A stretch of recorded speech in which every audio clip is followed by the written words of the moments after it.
Badan Koordinasi Mubalik Indonesia Provinsi Banten menggelar acara silaturahmi keumatan yang mengusung tema problematika umat dan cinta tanah air dengan menghadirkan narasumber antara lain tokoh pendiri Banten, Kiai Haji Embai Mulia Syarif dan Guru Besar UIN SMH Banten, Prof. Dr. H.M.A. Tihamima dan Ketua Umum PB Al-Khairiyah, Kiai Haji Ali Mujahidin.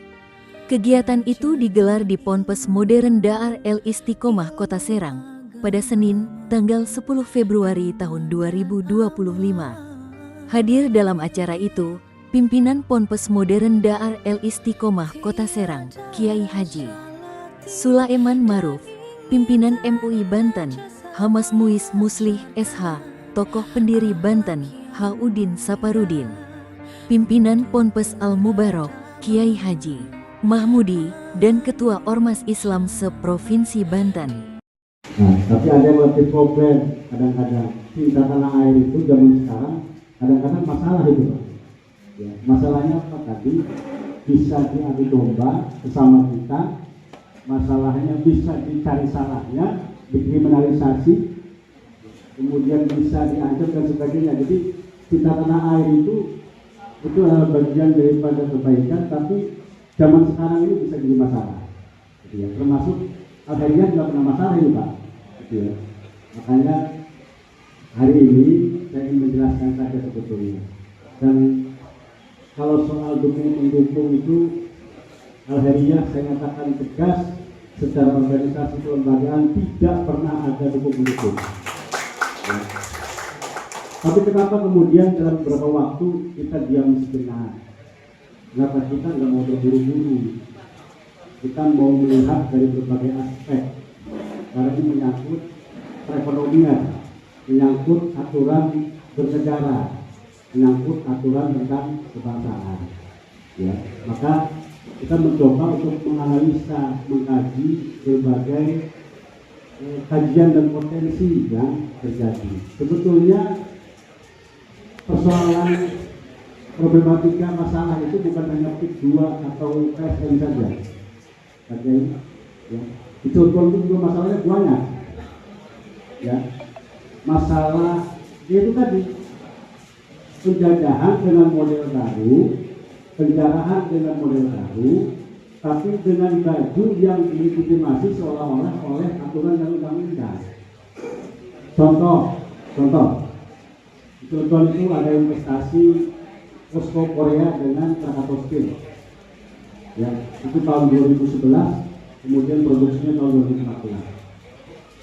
Tujuan awal investasi itu baik.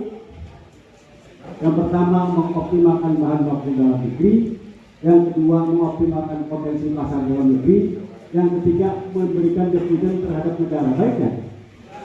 Baik. Pelaksanaannya, nah ini pelaksanaannya. Sampai hari ini bahan bakunya semuanya impor. Padahal bahan baku dalam negeri banyak. Sampai hari ini pasar penjualannya banyak ekspor daripada memenuhi kebutuhan pasar lokal.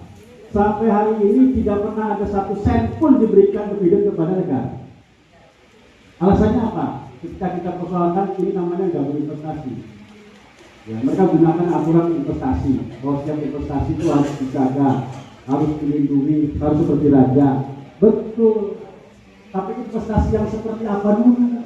Karena apa? Investasi itu sendiri juga diatur oleh undang-undang. Misalkan ada prinsip dan asas investasi. Itu diatur dalam Undang-Undang Nomor 25. Ya, itu ayat 3 jelas bunyinya.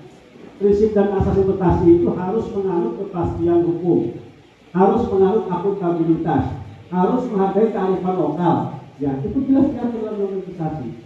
Tapi ketika kita bicara cinta tanah air, membela kepentingan bangsa kita sendiri, saya dilaporkan ke Polda 2 kali tadi, ya, nggak apa-apa, tapi saya ikut aja.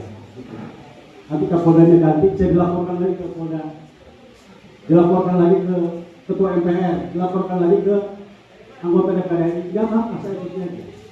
Tapi yang jelas apa? Bahwa yang kita lakukan adalah dalam rangka cinta tanah air tadi. Meskipun cinta tanah air zaman sekarang ini bisa jadi masalah ketika dipermasalahkan. Kadang-kadang kan dibulak-balik ceritanya. Nah ini mengenai kedua yang sekarang sedang menjadi apa persoalan di masyarakat, kegaduhan di masyarakat. Saya kira ini dalam bentuk apa namanya lagu lama tapi kasetnya baru. Ya, Banten itu sudah tidak asing dengan persoalan-persoalan seperti itu. Kenapa saya ingin sampaikan ini Baju Sanwani, Bukit Negara, ya boleh tanya ke Baju Sanwani. Bukit Negara itu lahannya habis semua, dikuasai oleh mereka atas nama investasi, atas nama pertumbuhan industri, untuk kesejahteraan umat. Tapi ujung-ujungnya apa? Sepanjang pantai Bukit Negara itu tanahnya rata-rata menjadi jaminan perbankan dan semuanya macet. Ya, dulu kita kenal perkara tentang Bapindo. Ya, Bapindo itu sampai 200 triliun ngemplang uang negara, acak-acakan uang negara. Jaminannya di mana? Rata-rata di Bukit Negara. Betul, Pak Salman. Ya, Bapindo ingat jadi hasil. Ya. Terus Hokiarto, kasus BLBI, itu semuanya tanahnya ada di Cilegon. Yang namanya propelat segala macam itu, semuanya ada di Cilegon. Buat apa mereka bikin HGB? Untuk dijaminkan ke bank cari duit untuk kemudian dikemplang. Ini sisi lain yang saya sampaikan. Jadi kita mencoba untuk mengingat kembali mereview. Ya, kenapa kemudian laut punya HGB? Besok bagi baik ukur langit aja lebih bikin HGB di langit tadi. Ya. Kenapa? Seolah-olah ini pelanggaran hukum biasa. Bukan. Ini sudah dalam sera, niat jahat namanya. Ya, niat jahat yang dilakukan berantai. Terus dari kejahatan bikin HGB, setelah HGB kemudian kejahatan sindikasi perbankan, dari perbankan kemudian kredit macet, kemudian uang negara dirampok. Ini kejadian ini sudah biasa di Banten. Ya. Ini sudah biasa di Banten. Makanya kenapa akhirnya diam dulu? Kami ingin melihat aspek potensi kejahatan-kejahatan yang akan dilakukan kemudian. Nah, cuman kena musibah, ya musibahnya Pak akhirnya dituduh mendukung. Kemudian akhirnya katanya punya masjid titik 2. Iya, ada masjid namanya akhirnya, tapi tidak ada hubungan dengan masjid akhirnya kan. Ya. Tetapi biarkan masih bersyukur aja lah. Ya. Meskipun mungkin kita nggak sudon, ya meskipun mungkin dibuatnya masjid itu misalkan hanya untuk melegitimasi bahwa di situ terjadi keberagaman tanpa adanya rasis. Ya kan? Mungkin seperti itu. Ya, kita nggak menuduh, tapi yang jelas saya pernah ditawari untuk bikin sekolah alheriah di PIK.